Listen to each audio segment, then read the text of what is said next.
शादी के बाद हर लड़की का सपना होता है कि उसका हस्बैंड उसे बेइंतहा प्यार दे, उसकी केयर करे, उसके इमोशंस की कद्र करे, उसे फ्रीडम दे, उसके डिजायर्स फुलफिल करे। लेकिन इस मेल डोमिनेटिंग वर्ल्ड में जहां मर्दों को ही सुपीरियर समझा जाता है, औरतों को दबाया जाता है, इनफैक्ट शादी के बाद उन्हें सप्रेस किया जाता है, डोमिनेट किया जाता है, उन्हें एक ट्रॉमेटिक लाइफ जीने पे मजबूर कर दिया जाता है। और ये टॉर्चर जिंदगी भर चलता है, मरते दम तक औरतों को ये झेलना पड़ता है। जी हां दोस्तों, welcome back to your channel dear sir. और आज मैं बात कर रहा हूं आंट जेनिफर टाइगर्स, एक शानदार सी पोएम है एड्रियन रिच की लिखी हुई, उसके बारे में। एग्जाम के पॉइंट ऑफ व्यू से इसमें क्या क्या इंपॉर्टेंट है, क्या है ये पूरी पोएम, सब कुछ समझाऊंगा ट्रिक के साथ, चुटकियों में। तो आइए without any further delay let's get started. लड़की जब शादी कर रही होती है तो वो कुछ इस तरह की होती है, उसके आंखों में सपने सजे होते हैं, उसके मन में एक चाहत होती है कि भाई शादी हो रही है, हस्बैंड मिलेगा, एक साथी मिलेगा, एंजॉय करेंगे लाइफ को साथ में मिलके, दुख दर्द प्यार सब बांटेंगे।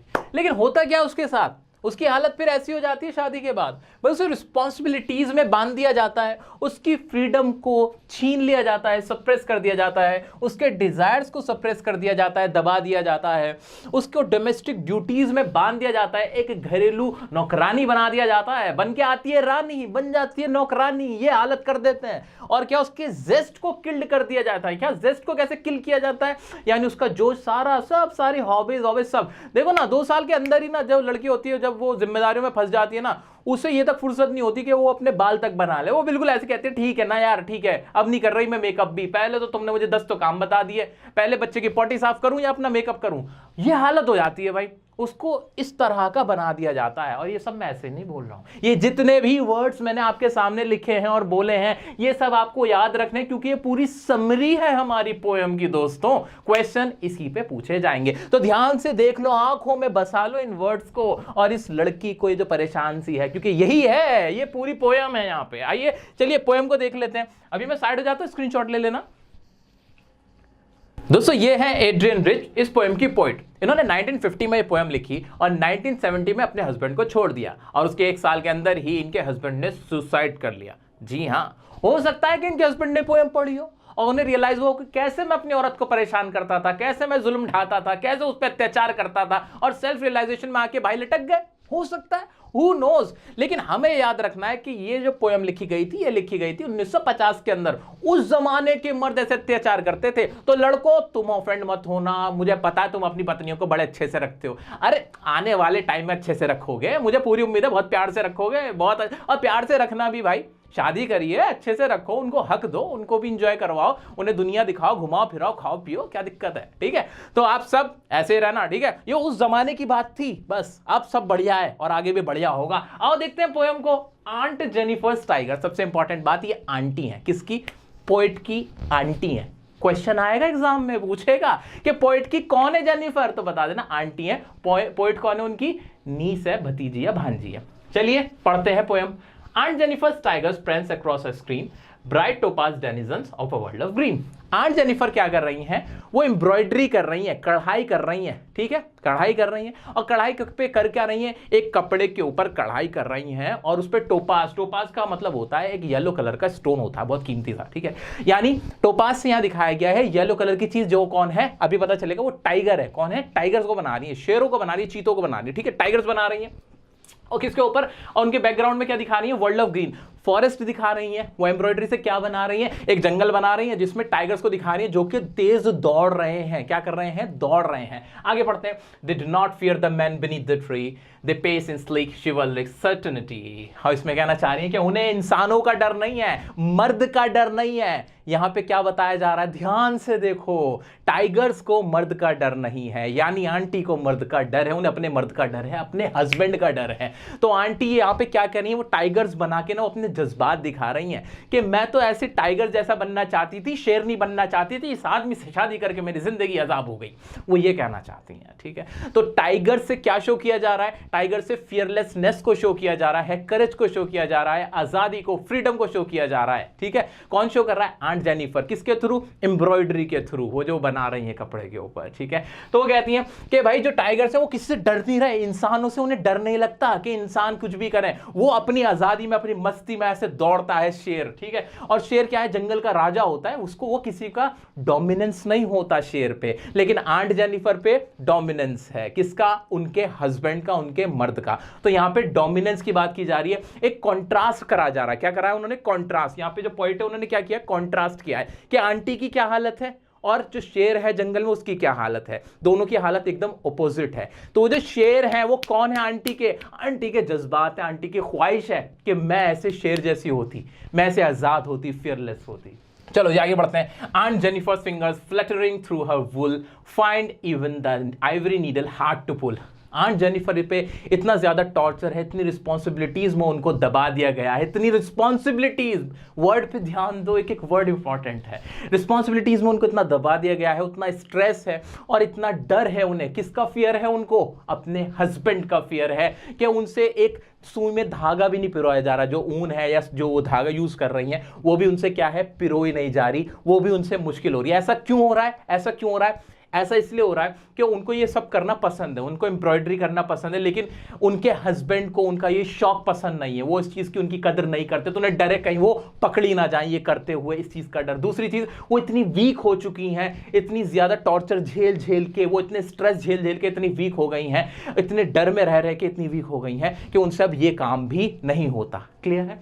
आगे बढ़ते हैं। The massive weight of uncle's wedding band sits heavily upon aunt Jennifer's hand. यहां पे मैसिव बैंड का मतलब है वो जो रिंग है ना, वो जो उनके उंगली में है, जो शादी की अंगूठी उनकी उंगली में है, उसकी बात की जा रही है। इसकी बात की जा रही है कि ये जो बैंड है ना, ये उनके हाथ में उंगली में जो अंगूठी है वो भी उन्हें बहुत मैसिव लग रहा है, बहुत भारी लग रहा है। क्यों लग रहा है उनको ये भारी क्यों लगने लगा? क्या इसका वजन बहुत भारी है? क्या इतनी बड़ी अंगूठी हो गई क्या कि उंगली में आते एकदम हाथ नीचे गिर गया? नहीं भाई नहीं। यहां जो वजन है वो किस चीज का है? इमोशंस का है। किस चीज का वजन है? इमोशंस का। इमोशनल जो टॉर्चर है ना, इमोशनल टॉर्चर जो है, इमोशनल वेट यहां पे है। वो जो स्ट्रेस वो झेल रहे हैं ना, वो जो स्ट्रेस उन्होंने झेला है, जो डोमिनेंस, जो सप्रेशन उन्होंने झेला है, वो टॉर्चर, वो ट्रोमा, वो है, ये उस चीज का वजन है। रिस्पॉन्सिबिलिटीज जो उनके ऊपर डाल दी गई, ये उस चीज का वजन है। समझ में आ रहा है? बहुत अच्छे समझ में आ रहा है। और क्या है? और क्या है? आगे है when aunt is dead her terrified hands will lie still ringed with ordeals she was mastered by। अब कह रहे हैं कि जब आंट मरेंगी, जब आंटी मर जाएंगी, तब क्या होगा?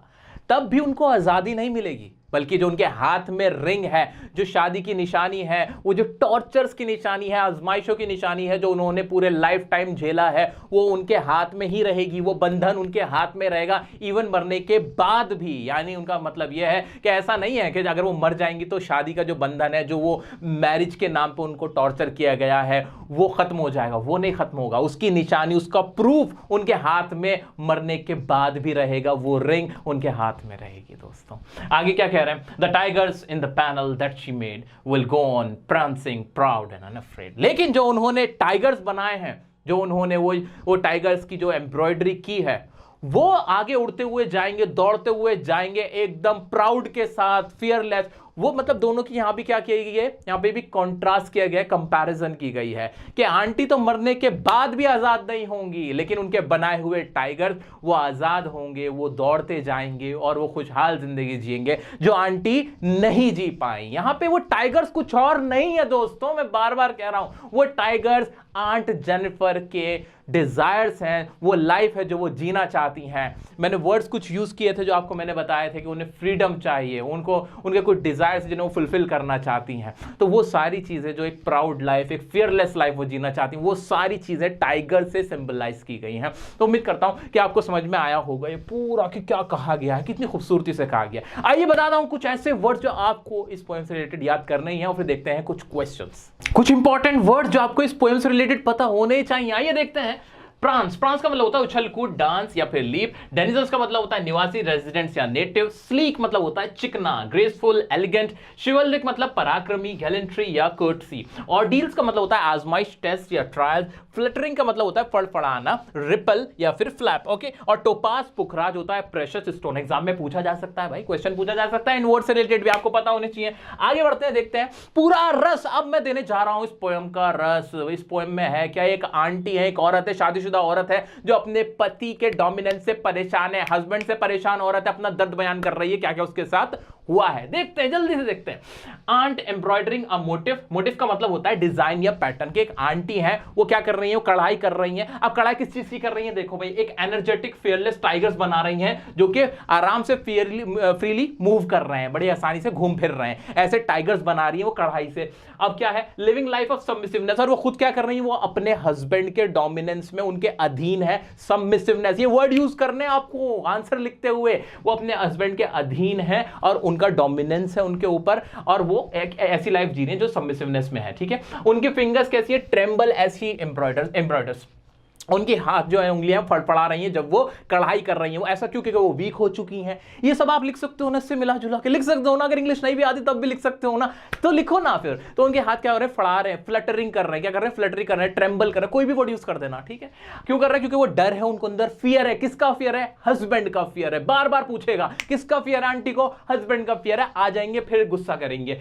अब उनकी wedding ring reminds her the dominance of her husband, और उनके जो हाथ में वेडिंग रिंग है, ये वाली होती है ना, किसमें, इसमें पहनी जाती है, इसमें बार इसमें पहना रहा हूं। ठीक है, इसमें पहनी जाती है, मेरी खुद, मैंने आज तक खुद नहीं पहनी ना, अभी खुद की शादी नहीं, तो पता कहां से होगा भाई कि कौन से में पहनी जाती है। ठीक है, तो भाई ये जो वेडिंग रिंग होती है ये वाली, ये उसको, उनको क्या याद दिलाती है, उनको शादी की याद दिलाती है और डोमिनेंस की याद दिलाती है, क्योंकि शादी के बाद उन्हें कुछ नहीं मिला सिवाय डोमिनेंस के, सप्रेशन के, और एक उन्होंने ट्रोमैटिक लाइफ जी है अब तक। ठीक है, ट्रोमैटिक लाइफ। ओके, आगे बढ़ते हैं। ऑन हर डेथ, क्या होगा उनके मरने पे, उनकी मृत्यु पे, the ring will remain on her finger, उनके उंगली में वो रिंग रहेगी, लेकिन जो टाइगर्स हैं continue to move around freely forever. लेकिन वो जो टाइगर्स हैं वो लगातार ऐसे ही घूमते रहेंगे, दौड़ते रहेंगे, फ्रीली एकदम गैलेंट्री करेंगे। गैलेंट्री, वो ऐसे ही दौड़ेंगे, कूदेंगे आराम से, बिना किसी डर के, फियरलेस। ठीक है, क्लियर हो गया। ये रस है, ये याद रख लिया, कोई क्वेश्चन आ जाए आराम से बना पाओगे। ठीक है, आइए अब देखते हैं इसके पोएटिक डिवाइस क्या क्या है, वो भी पता होने चाहिए, फिर कुछ क्वेश्चन देखेंगे। ठीक है, तो पोएटिक डिवाइस का एलिट्रेशन कहां के यूज हुआ भाई, फिंगर्स, फ्लटरिंग। यहां पे मैं रेड कलर से निशान बनाता हूं। तो भाई एलिट्रेशन आपको पता ही है कौन से वर्ड्स होते हैं। पोएम की मैंने वीडियो बना रखी है, थिंग ऑफ ब्यूटी की भी वीडियो बना रखी है, एप्लीकेशन की भी बना रखी है, आपकी रिपोर्ट राइटिंग की बना रखी है।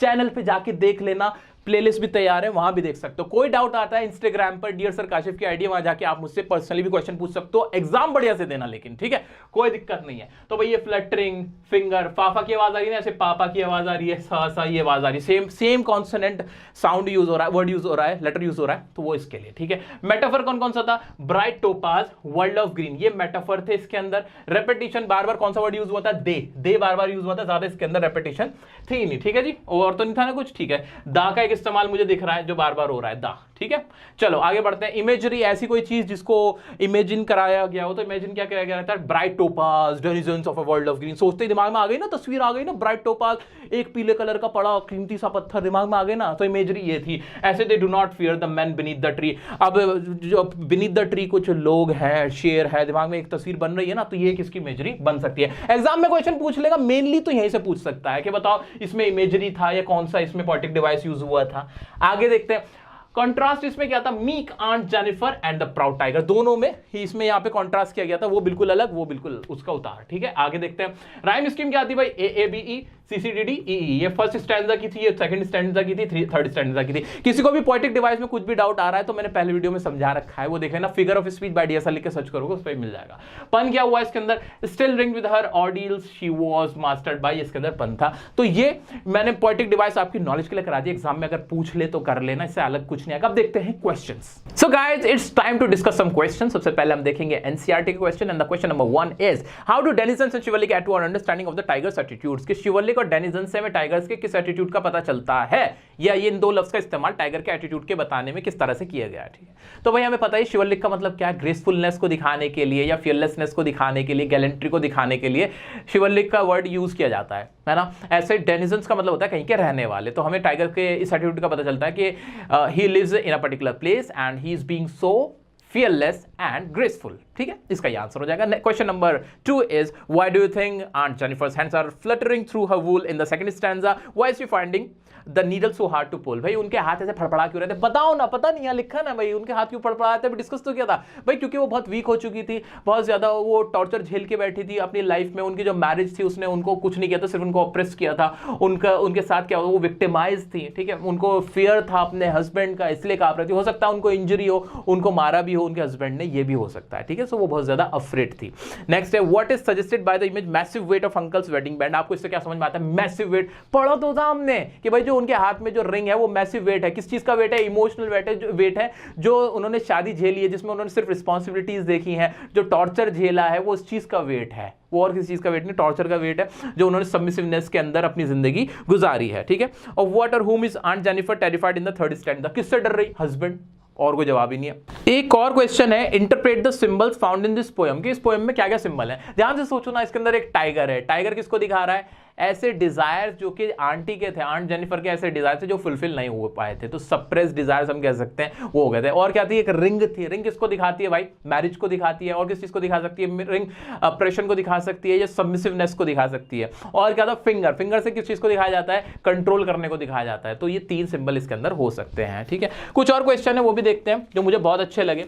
उनमें से एक क्वेश्चन है why did Aunt Jennifer create animals. बार बार पूछा गया सवाल, why did Aunt Jennifer create animals that are so different from her own character, what might the poet be suggesting through the difference. क्या आंट जेनिफर ने अपने character से अलग क्यों टाइगर बनाया? ऐसी चीज क्यों बनाई जो वो खुद से बिल्कुल अलग थी? इसलिए बनाई क्योंकि वो ऐसी लाइफ जीना चाहती थी जो वो खुद नहीं जी सकी। तो इस तरह की उन्होंने लाइफ दिखानी चाहिए जो वो खुद जीना चाहती थी, अपने सेपरेट डिजायर को। वही बार बार वही सवाल पूछा जा रहा है, घुमा फिरा के वही सवाल पूछा जा रहा है कि वो लाइफ जो वो खुद जीना चाहती थी, जिसके अंदर आजादी थी, फ्रीडम थी, जिसके अंदर फियरलेसनेस थी, लेकिन वो उनको नहीं मिली थी, इसलिए उन्होंने उससे अलग अपनी एक टाइगर्स की एक अलग लाइफ दिखाई। ठीक है। चलो जी, एक और क्वेश्चन हो सकता है describe the relationship between aunt Jennifer and her tigers. Aunt Jennifer और उनके टाइगर्स के बीच में क्या रिलेशनशिप है? भाई आंट जेनिफर की हालत और टाइगर्स की हालत दोनों बता दो। इससे आसान और कुछ भी नहीं हो सकता। क्या बता दो भाई? आंट जेनिफर क्या थी भाई? वो डरी हुई थी, वो बहुत अफ्रेड रहती थी और वो बहुत ज़्यादा टॉर्चर झेल के बैठी हुई थी। उनके ऊपर ओवर बर्डन थी, रिस्पॉन्सिबिलिटीज़ थी। उनके साथ हो सकता है वायलेंस भी की गई हो क्योंकि वो बहुत बूढ़ी हो चुकी थी, बहुत ज़्यादा वीक थी, डोमिनेंस था, एक ट्रोमैटिक लाइफ जी रही थी। लेकिन जो उनके टाइगर्स थे वो फ्री थे, फियरलेस थे, वो प्राउड थे, बहुत ईजी लाइफ जी रहे थे। They can go wherever they want. So इस तरह की लाइफ दे वर हैविंग। सो ये चीज़ें आप दोनों को मेंशन करके भी लिखोगे ना तो भी आंसर पूरा हो जाएगा। दोस्तों उम्मीद करता हूँ कि आपको रस मिल गया होगा और बाकी पोएम्स अगर आपने नहीं देखे जरूर देखिएगा। लाइव क्लासेस भी होंगी एग्जाम से जस्ट पहले, सारी टाइम टेबल कम्युनिटी पे अपडेट कर दिया गया है। बिल्कुल जुड़ जाइए, बड़े से एग्जाम देंगे आप मिलकर। चैनल को सब्सक्राइब नहीं किया जल्दी सब्सक्राइब करें, इस वीडियो को लाइक करके अपना प्यार दिखाएं। मुझे मोटिवेशन मिलता है आपके लाइक से, तो वीडियो को ज्यादा से ज्यादा शेयर करें, लाइक करें। मिलते हैं नेक्स्ट वीडियो में नेक्स्ट टॉपिक के साथ, तब तक के लिए बने रहें डियर सर के साथ।